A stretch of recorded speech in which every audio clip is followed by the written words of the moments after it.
Hey, this is Meredith's husband. I've got some SEO advice for you, but I'm going to keep it really simple so that you can understand it, so it makes sense, and most importantly, so you can actually use it.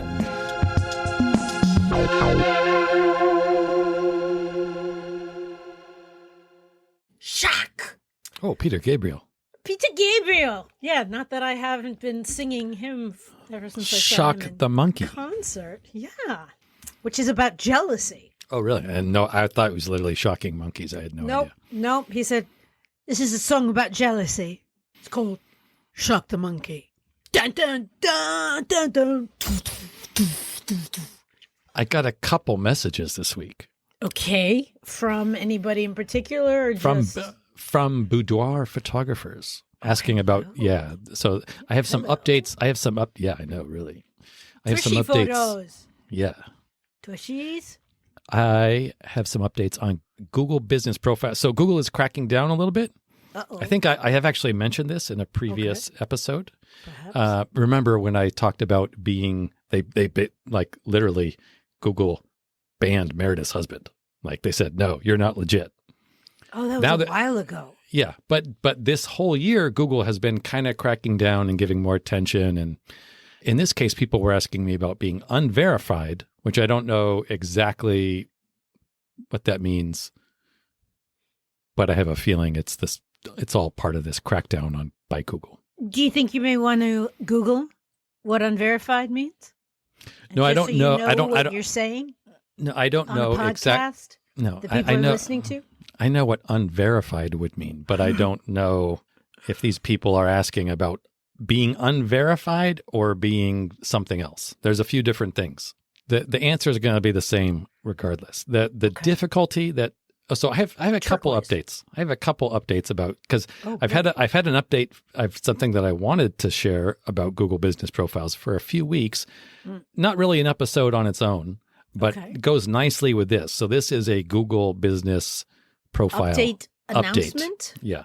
If you haven't heard our first episode about this, it was from December 19th. There were 12 ways 12 things you can do. Lover. Yes.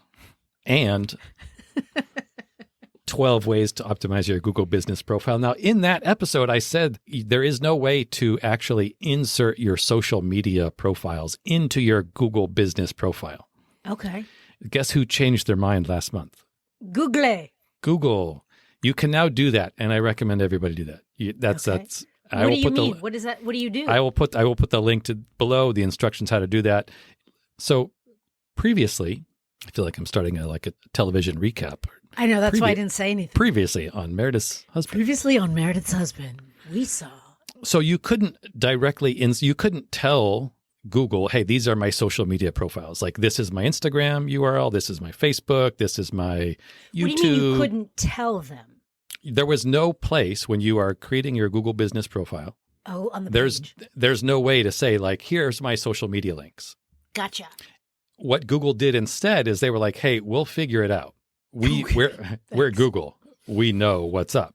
Right. And so what has happened, of course, is people have come to me and said, if you Google my business name, there's all my stuff, but there's somebody else's Instagram or there's somebody else's Facebook with the same name. So, for example, if somebody were to Google Meredith Zinner photography, now keep in mind, there's only one Meredith Zinner. Thank God for everyone. Some people have a competitor in the same city with the same name. What? Yeah. Oh, and wow, so what has happened? MZ photography. There are a whole bunch of MZ photographies. Yeah, exactly. So imagine if your name, if your business name were MZ Photography, and there were another MZ Photography in Brooklyn, and somebody Googled you, and their Instagram page came up. That happens, and that has been happening. So I don't know if this is why Google has changed it, but you can now go into Google and you can say, this is my Instagram link. This is my Facebook link, and I recommend everybody do that. Put it in the right place. Yeah, you can do that. That's big news, in the right place. So that happened last month. Yes. So that was the update that I wanted to share that I didn't. Thank you. I didn't really go with anything else. Now the other news that I have is people saying, "Hey, my business has been unverified with Google Business Profiles." Now, what the? Yes, Google has been cracking down on this a little bit, and I have a couple pieces of advice here. Number one, like, keep in mind this is going to be a good thing. In the end, you want to have Google taking care of this stuff. Right. In the short term, it's a pain in the ass. Yes. Especially if you, like myself, my Google business profile was banned and I had to submit in writing and blah, blah, blah. And it took weeks. It is a pain in the ass. Yes, I'm sorry. But you had to amass all of your toe clippings from the past 47 years. But it's going to be better in the long run if Google is trying to build a quality product. Yeah. Keep in mind this service is free. Google Business Profile is free. You're not paying for it. So it's kind of you're getting what you pay for also. Yes. Kind of. A little more. A little more. Yeah, you're actually getting a pretty good deal, to be honest. I think a little more. So when something like this happens, whether your Google Business Profile is unverified or there's some other penalty, yeah, it's going to take some time to fix. You're going to have to write to Google. It's going to take weeks. It's not going to take a day or two. Okay. But I have never, ever seen these things not be resolved. So keep that in mind. They are always resolved. Positive. Yeah, they are always resolved. Sometimes it takes weeks, and yeah, it's a pain, but just keep that in mind. And of course, it'll only happen during your most busy season. That's really need. Yeah, that's Google's law. Probably true. And the reason now I'm just going to go. I can't say with certainty why Google has decided to crack down on the boudoir photography area. If they have decided, Puritans? My guess is that nobody made that conscious decision.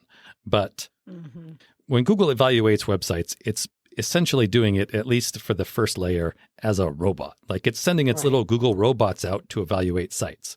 Where are the tushies? Where are the tushies? Imagine from a robot's perspective, the difference between boudoir photography and porn. Oh, right. It's a little, there's some gray area there. Yeah, it's a lot of flesh on both ways. It is flesh. In fact, interestingly, they probably don't do this anymore, but the way that Google used to identify pornography is by the amount of flesh tones in a photograph. I don't doubt it. Or a video. So literally if like 70% of the pixels could be considered a flesh tone, you would be flagged. Right. They probably have better ways of doing that now, but But my point, like a robot is going to have a hard time determining, hey, what is porn and what is boudoir photography? Right, that's my guess of why this is probably happening. That's a good guess. Yeah.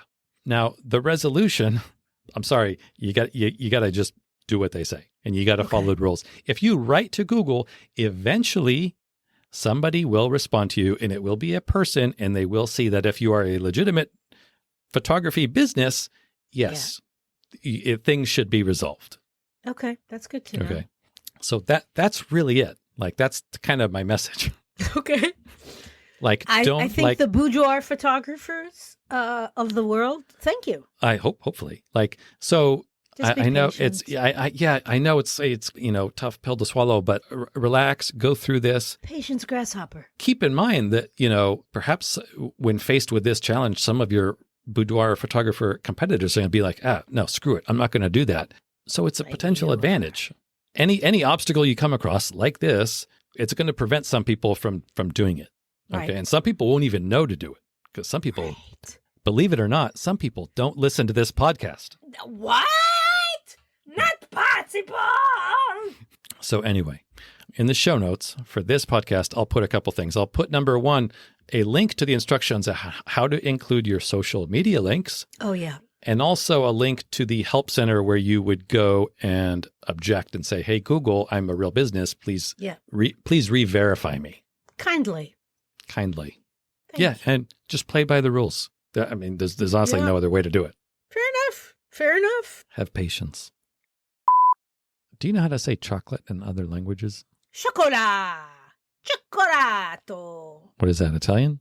Italian and French. And Polish. Polish is gorksa. Ooh, good God. No. It's ciocolata. It sounds like if you just say chocolate to anybody in any language, they're going to be like, oh, chocolata. And in Spanish, cacao. No, in Spanish, do you know what chocolate means? this is my funny anecdote. Okay. I was talking to somebody on the street in southern Spain, and they asked me if I wanted to buy some chocolate. And I was like, ¿Qué es chocolate? And they held out a piece of hash. Oh, really? Yes. Do you think that was just like chocolate pot? No. Is it? It's not cacao? No, chocolate is hash. I don't know what chocolate is. It's Like, or maybe that was slang. I don't know. I think that was slang. Hey, thank you so much for listening. We really hope that you find this helpful and useful.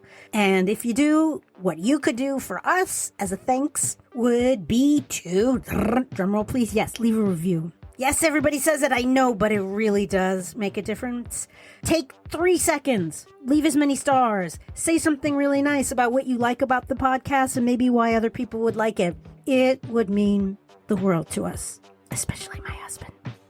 That better? All right, I'm going to try one where I'm not going to be charming.